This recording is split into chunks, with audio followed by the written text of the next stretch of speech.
In 2008, the responsibility for issuing licenses passed from the Home Office to the Ministry of Justice. The Home Office had been issuing licenses and, where appropriate, requiring curation in a museum or reburial in the case of very recent remains. And this worked very well to everybody's satisfaction. Unfortunately, the Ministry of Justice decided that all remains had to be reburied regardless of their date or their importance for research and education.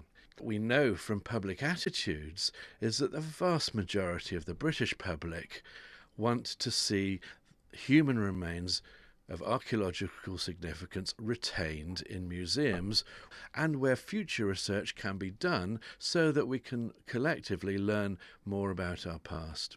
Archaeologists around the world are shocked at the idea that Britain might be reburying all of its remains from particularly the prehistoric and the Roman and the Saxon and the medieval past.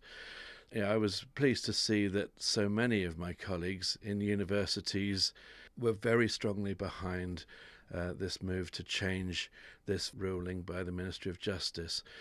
We've already seen the reburial of human bones unregulated, no records of where they've gone collected.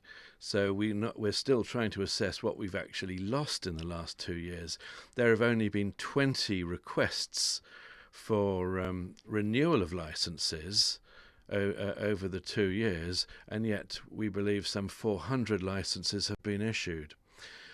We know that some of the material reburied has been prehistoric, and I'm going to be busy trying to track down where all the other ones are, because it really is imperative that they are not lost to science.